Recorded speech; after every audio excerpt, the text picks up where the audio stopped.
So we're ecstatic now to have you, the WWE Champion, join us live from Toronto following SummerSlam. Thanks for getting up and hanging out with us. Right on. Yeah, of course. Thank you guys for being on the show. But we got to do the intro right. It's not just the WWE Champion. It's your WWE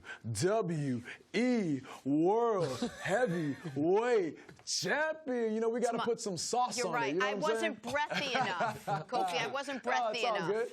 We're gonna get that right. It gives me an excuse to say it, so it's all good. It's all good. All right, so Kofi, you took on Randy Orton last night. You retained the title via double count out. What stood out for you at SummerSlam? You know what? Being in Toronto, it's an amazing energy. We've been here for 4 days. TakeOver, SummerSlam last night, Raw tonight, and then SmackDown tomorrow. Like, Toronto has such a rich wrestling history. So anytime we come here, like, the energy is just off the charts. And we as performers, we love that. Yeah, the energy, that's the thing that stands out the most to me. I just love being here. All right, Kofi, you retained your belt last night, so now what's next for you as the, I can't do it like you did it, but WWE World Heavyweight Champion? What's next for you? Yeah. Well, what's next is, you know, like you had mentioned earlier, it was a double count out, you know? So for me and Randy Orton, we have like a tremendous history. For those who don't know, I'll give you the Cliff Notes version. About 10 years ago, when I was a youngin' on the come up, I was on my way to the top, you know, to the main event scene, and Randy Orton actually went out of his way to make sure that I never, ever got there. And it actually ended up taking me 11 years to actually even have a match for the WWE Championship title, which I was fortunate enough to win at WrestleMania this past year. So being able to do that, I've been able to meet great people, you know, travel the world, influence a lot of great people. I've gone to Ghana, the place where I was born. I went back for the first time in 26 years with the WWE Championship to be able to provide a sense of motivation and inspiration. Randy Orton didn't want any of that from me. So last night, it was great to be able to go toe-to-toe. For me, being the WWE Champion, being somewhere where he never wanted me to be, but a little bit unsatisfying for me that it ended in a double countout. You know, I want the pin. I want it to be definitive. So the good news for WWE fans is the fact that this rivalry is going to continue. You know, it's not over for me, not for a long shot. So the next thing is getting some true get back on Randy Orton. All right, Kofi, here it comes with the sauce, baby. For the new WWE Champion, I'm going to give you a chance, baby, to travel back in time. I'm a little older than my co-host and you, so I've been a wrestling fan for a long time, bruh. Can you give it to me? You can fight against any of the other former champions. Which one would you face, and what kind of special match would it be? That's a lot to ask. I mean, myself, always growing up, I was a Ricky the Dragon Steamboat guy. So he was the man. A lot of the things that he did, he was always breathing fire. He wore these loud colors. He did high-flying moves and martial arts. I was really big into kung fu movies. I'm an 80s baby, you know? So all that, Ninja Turtles, you know what I'm saying? You know, Street Fighter 2 on video games, Mortal Kombat, all that kind of stuff. Ricky the Dragon Steamboat kind of did all that in real life, you know? So between him or Shawn Michaels, even Rey Mysterio Jr., I have so many. I could literally go on and name everybody that was an influence on my life and even like my wrestling career. The fact that I'm even here is because of all of those people in any kind of match. I'm not greedy, you know? If I was able to get in the ring with any of these guys, it would be great. So whatever the match might be, I would take it. Kofi, you literally named everyone from every era of wrestling ever, which is a great way to answer the question. Some breaking news we should mention. On October 4th at Staples Center, it will not only be the first ever SmackDown event on Fox, we are thrilled to announce that it'll also mark the 20th anniversary celebration of SmackDown. It's going to be a big event. Some superstars already set to appear include Kurt Angle, Lita, Mick Foley, Booker T, Hulk Hogan, Trish Stratus, Goldberg, Jerry Lawler, Mark Henry, Ric Flair, Sting, and that's just to name a couple. So, Kofi, as the WWE Champion, I love it. How exciting!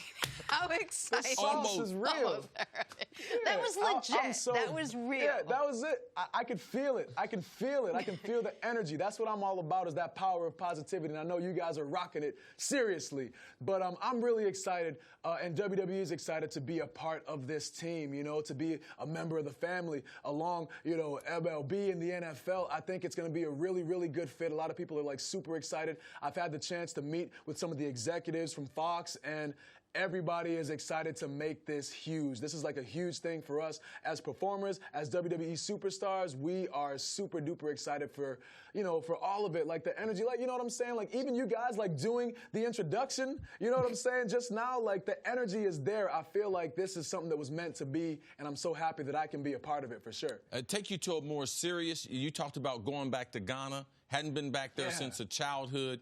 Now this experience, tell me, what emotion was able to come back through reliving your childhood? All of our childhoods shape us, but tell them what's your childhood there and how it's carried off into your life today. It was amazing and incredible just to be able to go back. I feel like everything happens for a reason. My mom wanted me to go back to Ghana after I graduated from college, wanted me, myself, and my brother and sister to go. And I was just like, oh, well, I got to fill out my resume and I got to, you know, chase the job and climb this corporate ladder. And I missed out on going back. And so I had been back in 1994 when I went to go. Like my family is huge over there. I got to meet my grandparents for the first time. You know, aunts, uncles, cousins, all my family is over there. So for me to go back, this year of all years, the president of Ghana declared this year to be the year of return when he invited all of the members of the Ghanaian and African diaspora to go back and be reacclimated and refamiliarized with the motherland. Like it just so happened to be the year that I won the WWE Championship. It was just, and I get like goosebumps even thinking about being able to have that kind of an impact, to go to Ghana and sit at a school and sit amongst the children and show them that on the WWE title is a Ghanaian name. Like Kofi is a unique name over here in the States, but over in Ghana, it's the name given to a boy born on Friday. So it's like Mike over there or a John, such a common name over there. So for me to be able to show the most prestigious prize in all of wrestling, that anything is possible if you believe in yourself, no matter where you come from. You know, I take a lot of pride in being someone that people can look up to. People that look like me can look at the screen and see me doing great things and then themselves go out and do great things. And my story has been one of struggle. So anybody from any background can identify with my journey. I take a lot of pride in being able to inspire people and motivate people to go out and just chase their dreams, man, and just do incredible things with life. Because at the end of the day, like, that's what it's all about. We only get one life, and we got to make it count. That is true. What a fantastic experience. What a great experience for you. Yeah, Wait, okay, awesome. So before you go, you always come down with the New Day tossing pancakes into the crowd. Please tell us the story there. Yes. Oh, boy, and none of it is going to make sense. You know, myself, Woods, and E, we come out and we're all about crowd participation and having fun, and that's what you get when you come to a WWE show, is you get to be almost included in the show. As far as the pancakes are concerned, one time myself and Big E had a lumberjack match, which is a match where you have all the members of the roster surround the ring. We were facing Sami Zayn and Kevin Owens, and anytime someone gets thrown out of the ring, it's the job of the lumberjacks to throw the people back into the ring and, you know, continue the business in there. Now, Xavier was actually one of the lumberjacks, but he's also part of our team. So he was the chief lumberjack. So what do lumberjacks wear? They wear flannel. He had his flannel vest on. He had his lumberjack hat. And what do lumberjacks eat? They eat pancakes. So he brought out a whole tray of pancakes, and before we knew it, the whole match, the entire arena is chanting, "We want pancakes," you know? So we threw out pancakes to everybody, and then the next week, we went up to Vince, and we're like, "Hey, last week people wanted pancakes. Do you mind if we bring out pancakes again?" And he's like, "Oh, well, I mean, do you wanna?" We're like, "Yeah, it'd be cool if we did that." And now fast forward, you know, a year and some change later, pancake power is a real thing. People are clamoring for pancakes. They make signs, they cut out holes in them, and they say, "Pancake me." They put their faces through them, and I just throw them out to them, and that's where we're at, you know? Like I said, it doesn't make sense, but we give the people what they want, and at the time right now, they want pancakes, so we got to give it to them. I didn't realize that video was on loop. I literally thought you took 35,000 pancakes out of your belt and threw it at the crowd. That is a great story. Oh, yeah. Look, the takeaway is that you are having so much fun. You absolutely love what you do. We could feel your energy. It's palpable. Kofi, thank you so much for joining us today.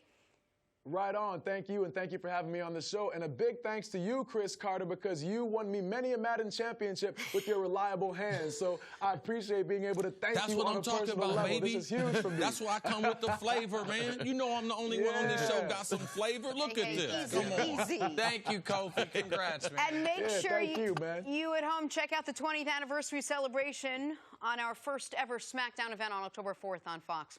Thanks for watching. Subscribe here to get the latest from the show. Also, be sure to check out more of the best clips from First Things First, or go watch a few segments from our other shows on FS1.